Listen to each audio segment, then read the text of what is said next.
주일이 언제지요? 정묘주일. 네, 다음 주일이 정묘주일입니다. 정묘주일을 우리가 앞에 두고 예수님의 고난을 준비하는 마음으로 오늘은 회개에 관한 메시지를 전하고자 합니다. 평론가이면서 극작가였던 버나드 쇼의 묘비에 이런 글이 기록되어 있다고 합니다.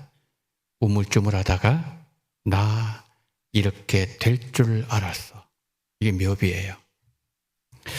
해학적인 내용이지만 웃어지지만 않는 것은 그의 독설의 익살 속에는 언제나 번뜩이는 삶의 지혜가 들어있기 때문입니다.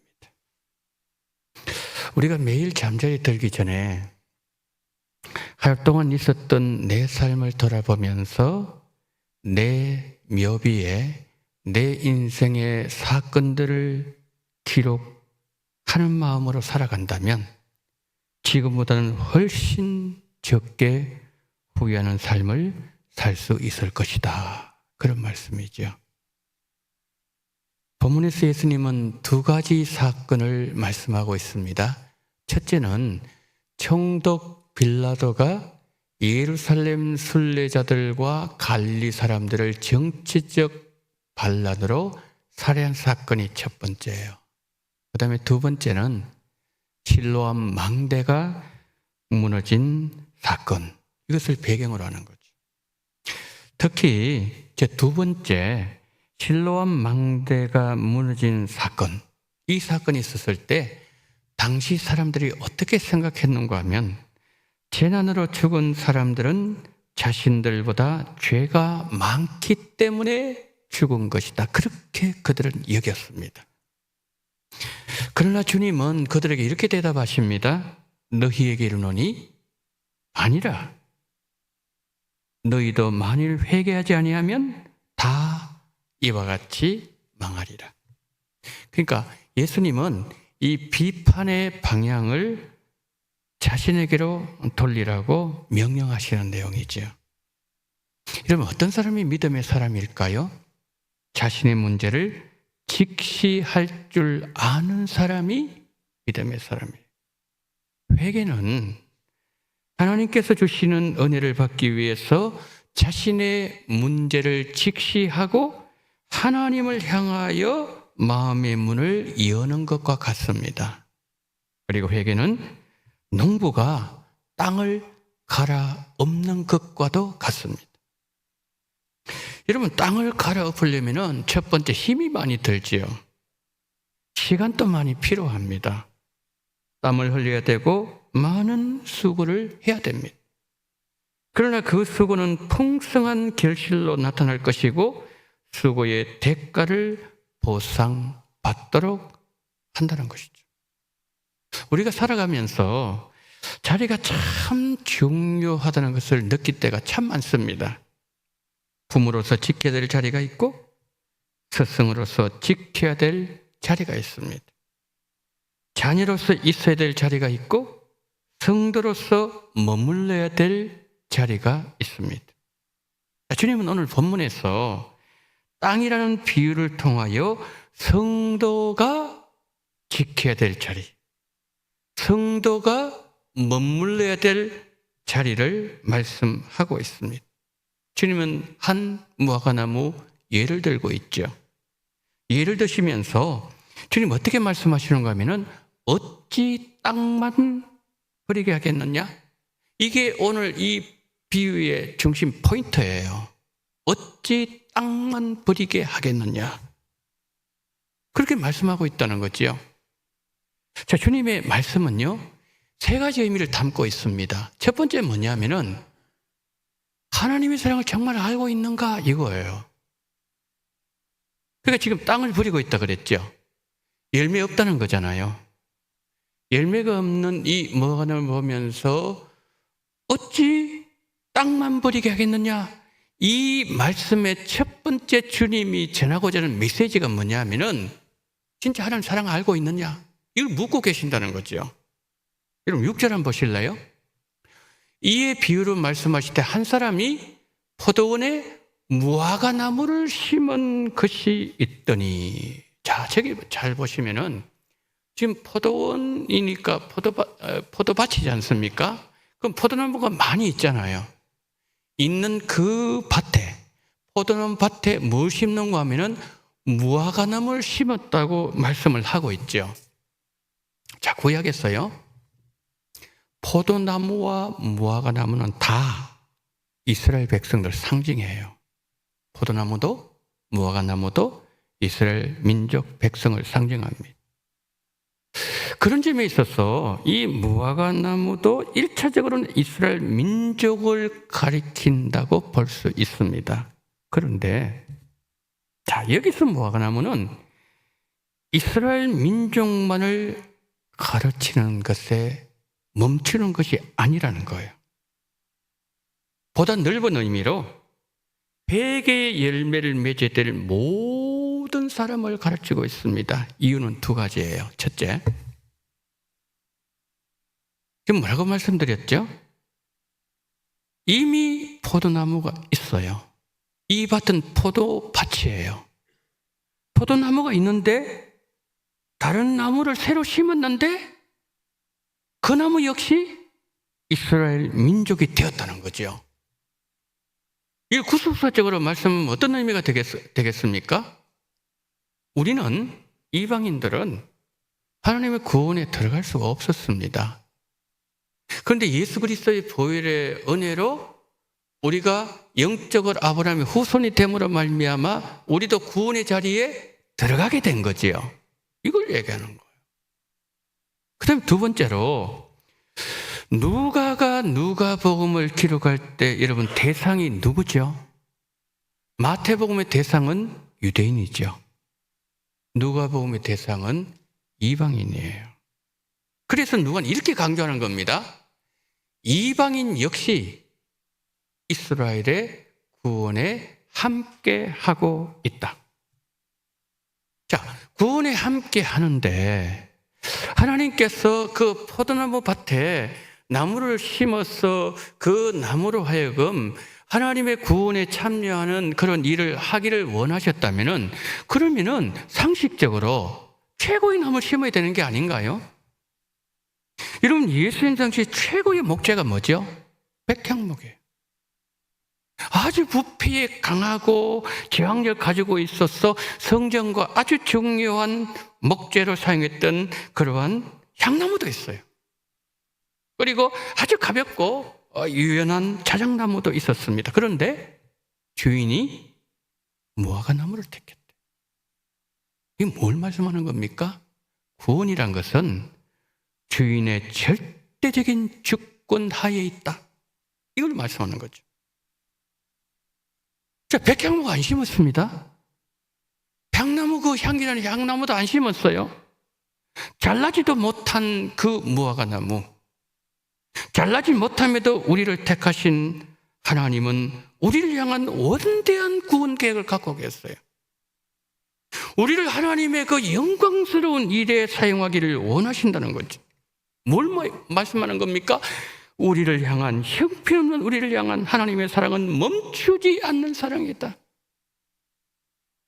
여러분, 하나님이 나를 사랑하신다는 사실을 바로 알고 깊이 알아야 우리가 하나님을 더 사랑할 수 있고 하나님과의, 나와의 관계는 더 깊어질 수가 있다는 거죠.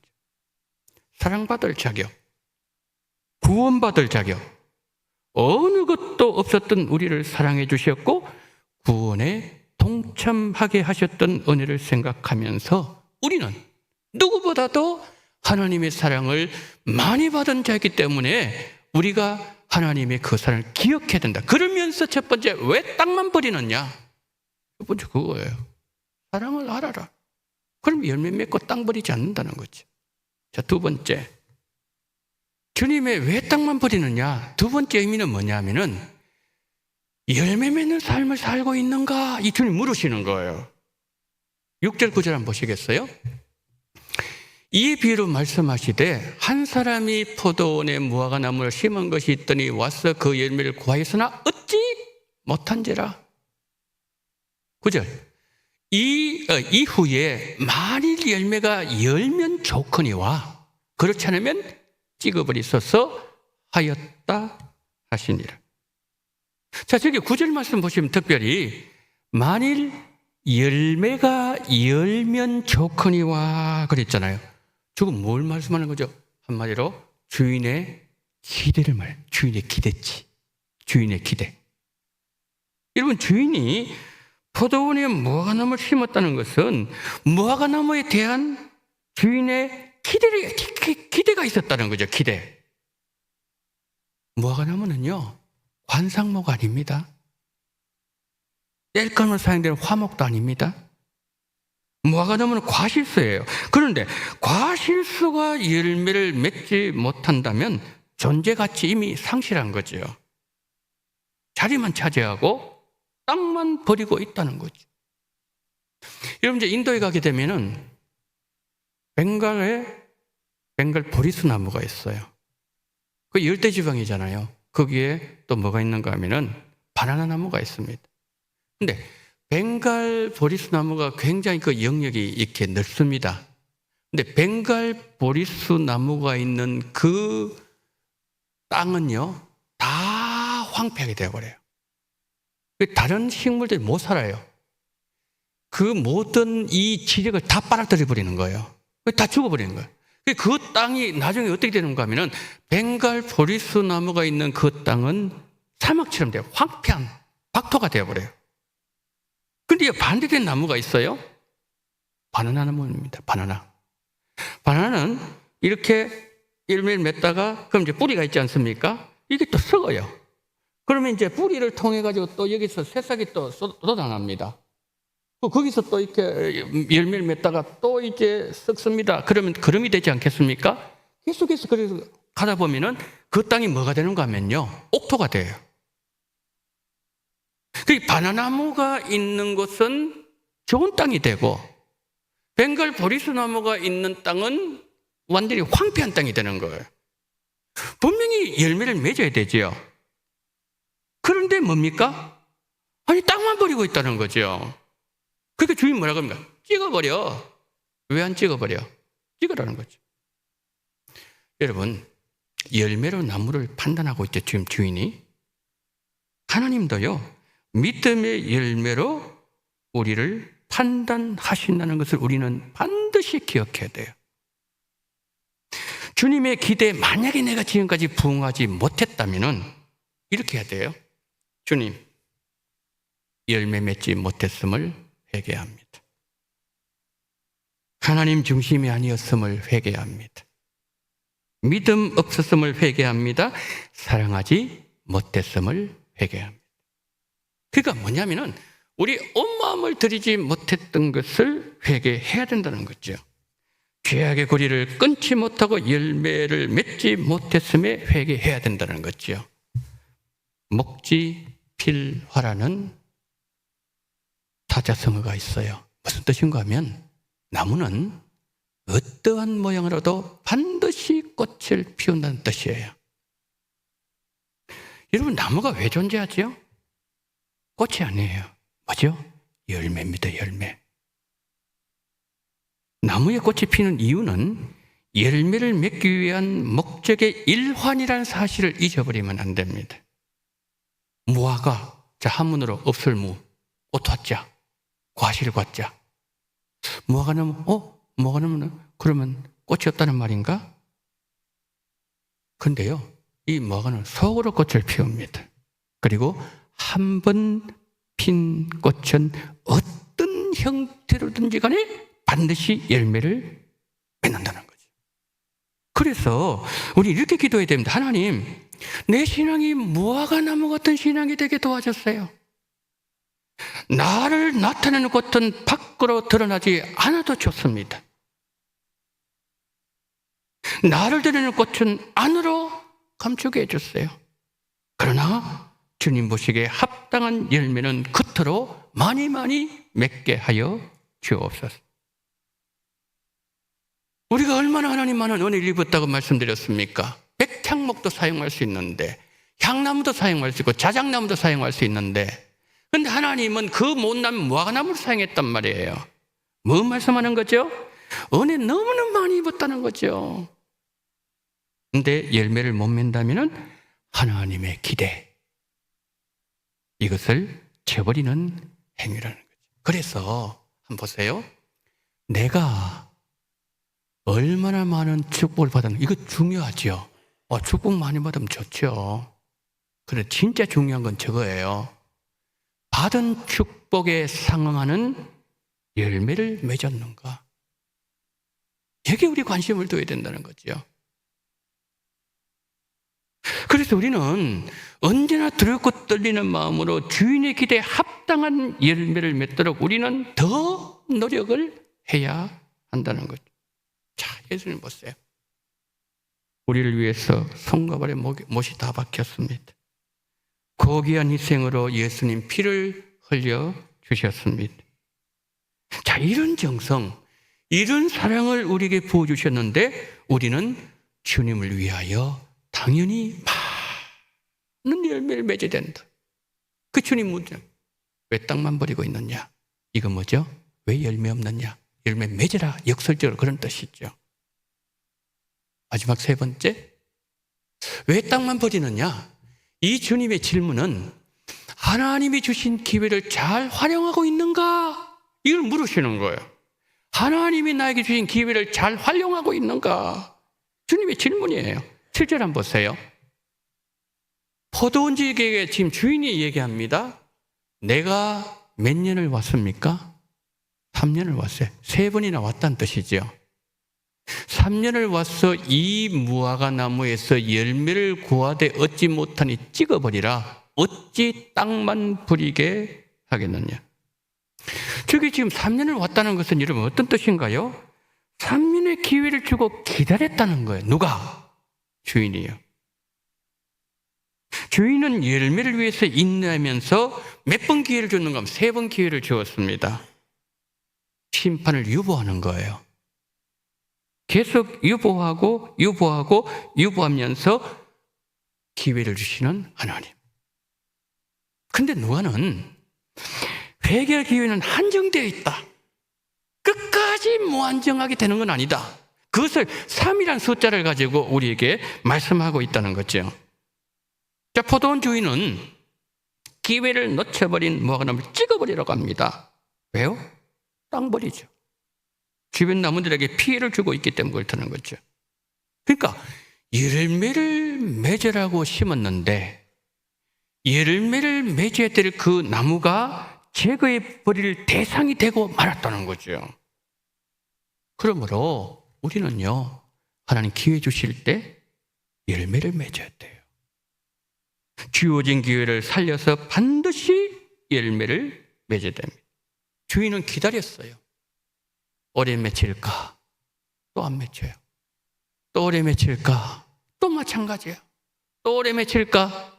또 마찬가지. 3년을 기다렸습니다. 자, 여기서요, 잘 들으셔야 돼요. 지금 예수님께서 오늘 이 본문을 보게 되면은 이 13장 1절을 보게 되면은 그때 마침 두 사람이 왔다 그랬어요. 근데 이 사람들이 이제 지금 묻고 있잖아요. 물었을 때 예수님 지금 답변해 주시는 그 장면이거든요. 근데 이 묻는 사람도 있었지만 그 주변에 누가 있었어요? 반드시 예수님의 제자들이 있었어요. 그러니까 예수님이 3년 동안 제자들을 부르시고 난 이후에 언제나 예수님의 제자들을 함께 하셨어요. 1차적으로 이 사람들이 가는 말이겠죠. 그런데 3년입니다. 3년. 왜 3년일까요? 여러분, 예수님의 제자들이 몇 년 따라다녔죠? 3년 따라다녔어요. 그 제자들에게도 지금 묻고 계시는 거예요. 너희들이 나를 3년 따라다녔으면 열매를 맺어야 되는 거 당연한 거 아니야? 언제까지 열매 없는 삶을 살 것이냐? 그러니까 지금 예수님은 그 사람에게 말씀하지만은 옆에 듣고 있는 제자들에게 지금 묻고 계시는 거예요. 그렇다면 오늘 본문에서 3년이나 열매를 맺지 못하는 무화과나무, 오늘날에는 누구를 말하는 거냐는 거죠. 누구? 오늘날에는 2000년 전에는 그랬다면은 뭐죠? 지금 주인이 뭐라 그랬습니까? 왜 안 찍어버리느냐? 찍어버려. 이 말씀이에요. 이름이 안 맺으니까. 그러니까 벌써 찍힘을 받아 마땅한 죄인인 우리라는 거죠. 여러분, 시간 얼마 남지 않았습니다. 회개할 기회는 항상 있는 것이 아니라는 거죠. 그 8절 한번 보세요. 주인이여, 금면에도 그대를 두소서. 내가 두릅하고 걸음을 줄이니. 이 무슨 말이죠? 열심히 해보겠습니다. 다시 시작해보겠습니다. 과은지가 주인에게 말하는 거죠. 두릅할게요. 걸음을 줄게요. 열매 맺도록 노력하는 모습 보이겠다는 거죠. 여러분, 미국의 역대 대통령 가운데 가장 존경받는 대통령 누구죠? 우리 잘 알고 있죠. 아브라함 링컨입니다. 여러분, 링컨이 왜 그렇게 미국 국민들로부터 존경을 받을까요? 대통령이라서, 그렇다면 대통령 한두 명입니까? 남북전쟁 승리해서? 아니면 노예 해방 문서에 서명이기 때문에? 이것도 아니에요. 그가 국민들로부터 존경받는 까닭은 이거예요. 실패를 딛고 일어선 사람입니다. 저기 일생 한번 보세요. 자, 1번 한번 보세요. 연대기별로 쭉 적어놨는데요. 링컨은 1809년 2월 12일에 켄터키주 통남주에서 태어납니다. 그 다음에 1816년에 토지권 소유 문제 잘못돼서 땅을 다 잃어버려요. 됐죠? 1818년에 독초를 먹은 소의 우유를 마시고 그 어머니 나이가 34살이라는 뜻이에요. 그 어머니가 34살에 돌아가셨어요. 그 다음에 네 번째 보세요. 1831년에 사업에 실패합니다. 그 다음에 1832년에 주의회 선거에 낙선합니다. 그 다음에 1833년에 사업을 재개했지만 실패합니다. 1834년에 약혼녀가 사망합니다. 1836년에 신경쇠약 걸려가지고 입원합니다. 링컨이. 그 다음에 1843년, 48년에 하원 의원 2차례 낙선했고, 그리고 1854년, 58년에 상원의원 2차례 다 낙선했어요. 그들 띄워두세요. 자, 여러분 보세요. 지금 링컨이 언제 태어났죠? 1809년에 태어났죠. 그런데 약혼녀 언제 죽었죠? 1834년에 약혼녀 사망합니다. 그러면 링컨 나이 몇 살이죠? 34 빼기 9하면 25이죠. 25에 약혼녀 사망합니다. 죽습니다. 2년 후에 신경쇠약제 걸리죠. 27입니다. 34살, 39살에 하원의원 2번이나 낙선하죠. 45, 49살에 상원의원 출마했지만 실패하죠. 제가 뭘 말씀드리고 싶은가 하면 링컨의 20대, 30대, 40대 황금 같은 인생 시간 아닙니까? 지금 우리가 보기에 40대 말, 50대 초 그러면은 그럼 다시 시작하면 돼. 우린 지금 100세 시대 다니고 그때는 60, 70밖에 못 살았습니다. 지금 우리로 말하면 7, 80에 이 상원이 낙선했다 그런 뜻이에요. 70대 가지고. 그럼 뭘 하겠습니까, 여러분? 그러니까 링컨은 그의 인생의 20대, 30대, 40대 황금 같은 인생의 시간 다 실패 외에는 없어요.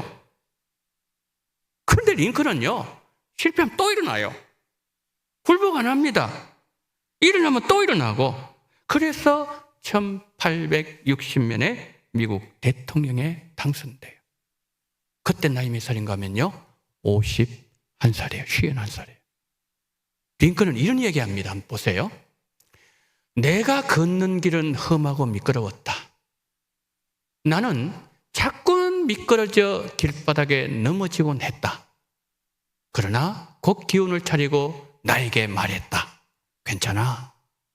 길이 약간 미끄럽긴 해도 낭떠러지는 아니잖아. 무슨 말이에요? 절망하죠? 도전합니다. 절망 안 합니다. 도전합니다. 실패하죠? 도전, 또 도전, 또 도전. 거듭했을 때 마침내 링컨은 목표를 이루었다는 거예요. 무슨 말씀이에요? 다시 일어서는 게 중요한 거예요. 3년 동안 못 맺었어요. 주인이여, 한 해만 더 기회 주세요. 내가 땅 파겠습니다. 내가 걸음을 주겠습니다. 내가 한번 끝까지 한번 해보겠습니다.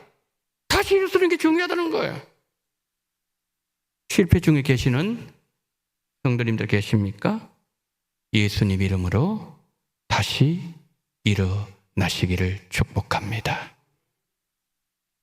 과원지기는 주인에게 한 해만 더 기회를 주세요. 한 번만 더 기회를 주세요. 간청하면서 땅을 파고 걸음을 주는 수고를 아끼지 않겠다고 말했습니다. 무슨 말이죠? 영적인 노력이 있어야 풍성한 열매를 맺을 수 있다는 거죠.